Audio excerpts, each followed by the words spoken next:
नमस्कार. Real fact महाराष्ट्रामध्ये आपलं सर्वांचं स्वागत आहे. आपण इथं आज वडवणी शहरातील आंबेडकर चौक येथे आलेलो आहोत. तर आपण लोकसभेच्या अनुषंगाने काय मतदारांच्या नेमक्या प्रतिक्रिया काय आहेत उमेदवारांविषयी त्या जाणून घेणार आहोत. सरकारने हे भाजप सरकारचं आता आंदोलन झालं. मनोजदादा जरांगे पाटील यांनी आंदोलन केलं आणि जवळपास 1.5 कोटी कुणबी नोंदी सापडल्या आणि उर्वरित जे राहिलेले त्यांना भाजप सरकारने 10% आरक्षण दिलंय. तर तुम्हाला काय वाटतं हे आता 10% आरक्षण चा मराठा समाजाला फायदा होईल की नाही होणार? 10% आरक्षणाचा फायदा होणार नाहीये.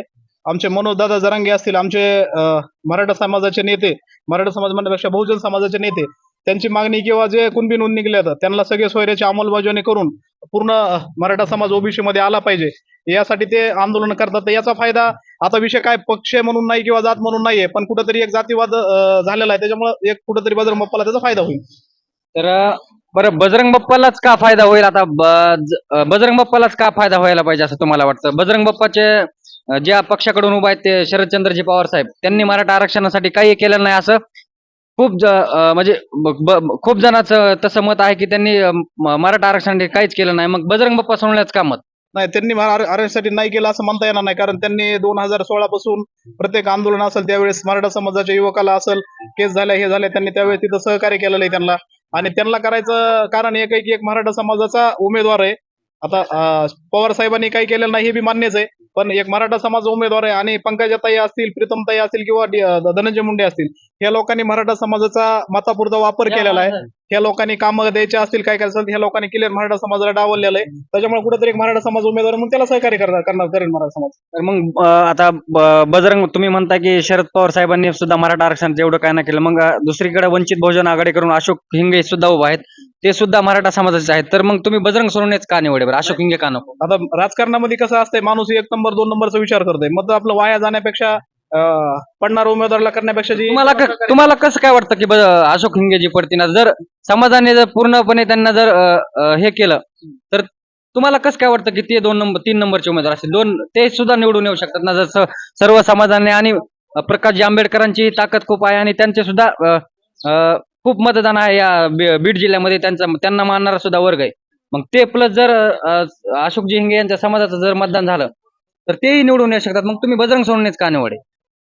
बजरंग सोनवणे निवडायचं कारण आहे, गेल्या वेळेस त्यांनी 5,08,000 मतं घेतले होते आणि अशोक हिंगे जरी मराठा समाज जरी असले तरी त्यांचा परिचय यांच्या एवढा नाही. यांचं नेटवर्क जास्त आहे, बजरंग बाप्पाचं नेटवर्क जास्त आहे. 2 कारखाने, स्वतः त्यांचं काम चांगलं आहे, त्यांच्या म्हणजे यंत्रणा आहे. त्याच्यामुळे त्यांना एक मराठा समाज पूर्ण सहकार्य करेल. मतं कुठेतरी वाया जाण्यापेक्षा त्यांना लोक सहकार्य करतील.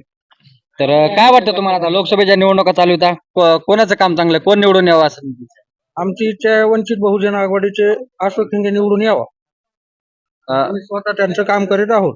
मग अशोक हिंगे का बरं? बजरंग सोनवणे किंवा पंकजा मुंडे का नको? संविधान वाचवण्यासाठी अशोक हिंगे महत्वाचे असल्यामुळे अशोक हिंगे श्रद्धेय बाळासाहेब आंबेडकर यांचे विचार संविधान वाचवण्याच्या दृष्टीने चांगले असल्यामुळे अशोक हिंगे निवडून यावा आणि लोकांना आवाहन करतो की अशोक हिंगे यांनाच मतदान करावं. संविधान खतरे में आहे असं का वाटतं तुम्हाला? भाजप सरकार केंद्रातील एक एक एक एक करून दडपशाहीचं राजकारण करत आहे. कुठलीही ईडी अगर SIT अशा चौकशा लावून इतर पक्षातील नेते आपल्याकडे वळून एक कठोर शासन करीत आहे म्हणून असं वाटतं. त्यामुळे तुम्हाला वाटतं की संविधान खतरे में आहे वाटतं? आम्हाला वाटतं की वंचित बहुजन आघाडी. वंचित बहुजन आघाडीच का बरं? का बरं की 2014 ते 2019 ते 2024 पर्यंत निधी आलेला होता खासदारकीचा. एकही वेळेस प्रीतमताईंनी खर्च केला नाही, कुठंच केलेला नाही तो खर्च. आणि बजरंग बाप्पाच्या विषयी बोलायचं जर म्हणलं तर बजरंग बाप्पाने असं कोणतं कार्य केलं की बजरंग बाप्पाला आम्ही निवडून देऊ? म्हणजे प्रीतम मुंडेंनी कोणतेही काम केले नाहीत आणि बजरंग बाप्पांनी कोणतं कार्य केलेलं नाही, त्यामुळे तुम्हाला वंचित बहुजन आघाडी, तुम्हाला काय वाटतं वंचित बहुजन आघाडी निवडून आलं, जे उमेदवार निवडून आल्यानंतर तुमचे प्रश्न मार्गी लावतील असं का? 100% प्रश्न मार्गी लावतील. तर वंचित बहुजन आघाडीचे उमेदवार निवडून आल्यानंतर तुमचे प्रश्न मार्गी लावतील असं यांचं मत आहे. तर धन्यवाद. तर काय आज लोकसभेच्या निवडणुका चालू आहेत, तर काय वाटतं तुम्हाला कोण निवडून यायला पाहिजे, कोणाचं काम चांगलं? लोकसभा बीडची लोकसभा ही आहे ना खऱ्या अर्थाने विकासाच्या मुद्द्यावर झाली पाहिजे असं एक माझ्यासारख्या एक ग्रॅज्युएट मुलाला वाटतं. बीड सारख्या जिल्ह्यामध्ये आपल्याला भयानक प्रश्न असेल पाण्याचा आणि जे ग्रॅज्युएट एज्युकेटेड मुलं आहेत त्यांच्यासाठी जो MIDC चा प्रश्न आहे हा भारत स्वतंत्र झाल्यापासूनचा प्रलंबित प्रश्न आहे. परंतु जिल्ह्याचा खासदार हा एक उच्च शिक्षित असावा, त्याला जिल्ह्याच्या प्रश्नाची जाण असावी आणि त्या खासदाराला दिल्लीमध्ये संसदेमध्ये ना एक मराठी असेल, हिंदी असेल, इंग्रजी असेल, प्रत्येक भाषेचं ज्ञान असावं आणि समाजाची जाण असावी आणि त्यांनी जिल्ह्यामध्ये प्रत्येक समाजाला धरून चाललं पाहिजे. आज आपण पाहत आहोत जिल्ह्यामध्ये एक राजकारणाची परिस्थिती एकदम खराब आहे. आमच्यासारख्या युवकांना राजकारण नकोसं झालंय. का? तर जातीपातीचं राजकारण असेल, हे व्हायला नको एक गोष्टी. कारण आपला बीड जिल्हा हा पहिल्यापासून सर्व जाती धर्मांना घेऊन चालणारा जिल्हा आहे आणि खऱ्या अर्थानं जर आजच्या परिस्थितीत पाहिलं तर तो सर्वसमावेशक चेहरा पंकजाताई गोपीनाथ मुंडे आम्हाला वाटतात. कारण याच्या आधी त्या महाराष्ट्राच्या ग्रामविकास मंत्री राहिल्या, जिल्ह्याच्या पालकमंत्री राहिल्या, भरपूर कामं त्यांनी केलेत. त्यांच्याकडूनही काय कामं करायची राहिली असतील, परंतु 2019चा पराभव त्यांना पाहावा लागला आणि प्रीतमताईचं माझ्यासारख्या युवकाला सगळ्यात जास्त आवडलेलं काम जे असेल ते कोरोना काळात प्रत्येक जण, आपण स्वतःचा घरातला माणूस जरी आजारी पडला कोरोनामध्ये तरी त्याच्याकडे जात नव्हतो, परंतु बीड जिल्ह्याच्या खासदार डॉक्टर प्रीतम गोपीनाथरावजी मुंडे साहेब या एकमेव खासदार महाराष्ट्रातल्या अशा होत्या की ज्यांनी पीपीई किट घालून प्रत्येक कोरोना सेंटरला भेट दिलेली.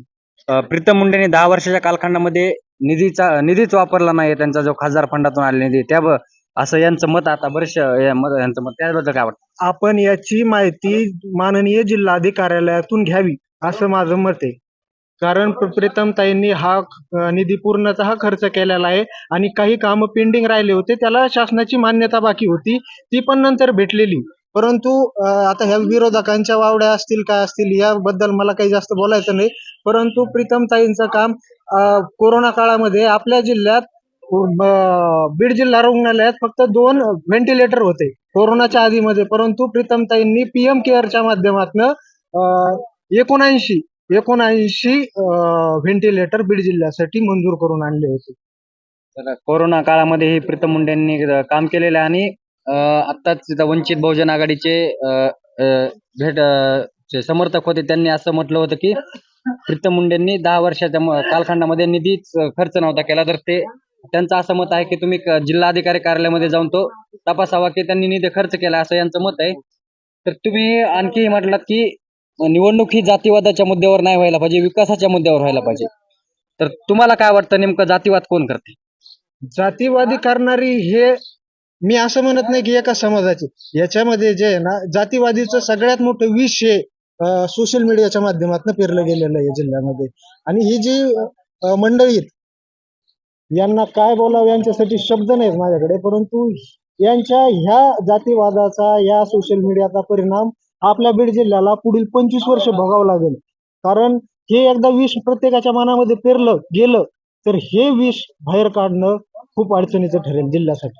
तर यांचं आता एक मतदारांनी प्रतिक्रिया दिल्या की धनंजय मुंडे आणि पंकजा मुंडेंनी जाती म्हणजे हे केलं की जात बघून निधी दिला, त्याबद्दल तुमचं काय मत आहे?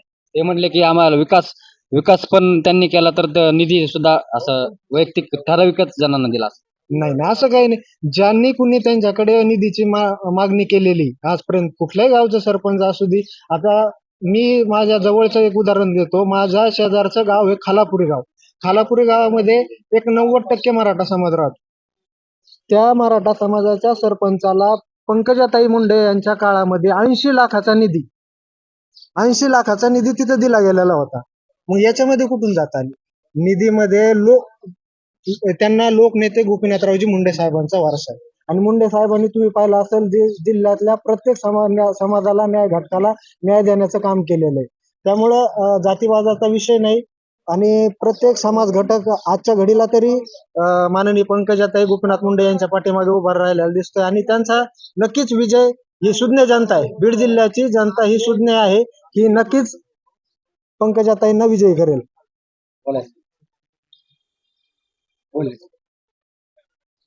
तर धन्यवाद तुम्ही प्रतिक्रिया दिल्याबद्दल. बाबा आंबेडकर बाबाच का बरं? मग ते आमचं आहे ना, काय विकास करतील का करते ना. आंबेडकर बाबा? त्यांचे उमेदवार कोण आहेत, काय आहे का कल्पना देते ना आमचे लेख. देते ना? बर. तर अशोक वंचित बहुजन आघाडी प्रकाशजी आंबेडकर यांचं काम आहे आणि ते त्यांचाच उमेदवार निवडून येईल असं मावशीचं मत आहे. धन्यवाद मावशी. तर आपण इथं शेतकरी वर्ग जे माळेवाले आहेत त्यांच्याही प्रतिक्रिया घेणार आहोत. मावशी काय वाटतं आता लोकसभेच्या निवडणुका चालू आहेत, कोण निवडून यायला पाहिजे? पंकजा मुंडे, बजरंग सोनवणे आणि अशोक हिंगे उभा आहेत. पंकजाताई का बरं? चांगली आवडती भाजी पाहून तर काही काम केलेत का पंकजताईने? भरपूर काम केले तर पहिल्यापासून आयुष्य काम केले चालू त्याच्या अगोदर बी कामच केले तर आणखी बी कामच चालू आहे त्यामुळे पंकजा मुंडे निवडून यायला पाहिजे. बरोबर आहे. बरं, धन्यवाद मावशी. तुम्हाला काय वाटतं मावशी, आता लोकसभेच्या निवडणुका चालू आहेत बोला ना. आमचं पंगा त्यालाच मत आहे पण आपल्याला नाही बोलत पंकजाताईलाच का बरं? चांगला दुसरं का नको? चांगला जरा फक्त गोरगरी बाबा काय तुमचे काम एखादं काय केलेलं काम सांगता येईल का? चालू काय वाटतं तुम्हाला, कोण निवडून यायला पाहिजे? राजा पंकजताई का? का पंकजताई बरं? बीड जिल्ह्यातच कोण आहे मग? कसं म्हणतात पंकजा मुंडे? बजरंग बाप्पा उभा आहेत ना आता पंकजताईच्या विरोधात. बजरंग बाप्पा असले मला वाटतं का पंकजा मुंडे आल्यानंतर तुम्हाला मदत करतील? नाही आम्हाला नाही मदत केली तरी दुसरे बी आहेत उभा ते वंचित. मध्येच नाही बाजूचं बोलू बी नका. पंकजताई आम्हाला पाहिजे पाहिजे. धन्यवाद बाबा. काय वाटतं तुम्हाला, काय वाटतं काय मिळायचं फल्ला करायचं पंकज ताईला कमून पंकजाताईला? पंकज ताईलाच करावं वाटतंय तिच्या बापाने सुई केल्यात ना आम्हाला तळे फिळे केले केलं तुम्हाला मावशी, तुम्हाला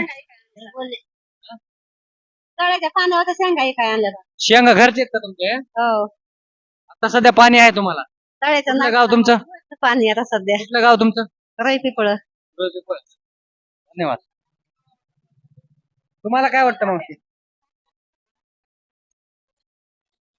काय लोकसभेच्या निवडणुका आल्यात, कोणाचं काम चांगलं, कोण तुमच्यासाठी काम करेल? काम तर पहिलं पंकजाताईचं चांगलं आहे पण काय आमची सुधारणा केली नाही काय नाही हे दिले गाळे हे मानले त्यात काय आम्हाला दिलं नाही काय नाही जागा होती आमची इथं आम्हाला काही दिलंच नाही त्याच्यामध्ये आता काय आता जे आहे ते आहे चालूच आहे आपलं हा काय नाही आम्हाला. हे बाजार समिती झाली त्याच्यामध्ये तुमच्या अगोदरची जागा होती का? जागा होती ना आमची इथं पहिली नंतर तुम्हाला जागा दिली दिलीच नाही. त्याचा काय मोबदला दिलेला आहे का? दिलंच नाही आम्हाला काहीच नाही का असं रस्त्यावर बसतो आम्ही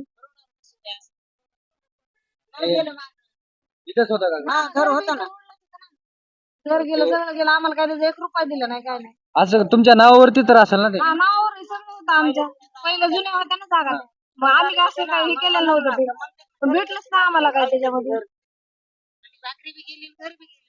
काहीच भेटलं नाही आम्हाला त्यामध्ये बिल्डिंग मध्ये का तुम्हाला त्याचा काय मोबदला वगैरे काय? म्हणले देऊ पण आणखीन काही दिलंच नाही आणखीन काही झालेलं बी नाही त्याचं काही तर निश्चितच आम्ही तुमची व्यथा आहे ती पोहोचू समोर सरकारकडे.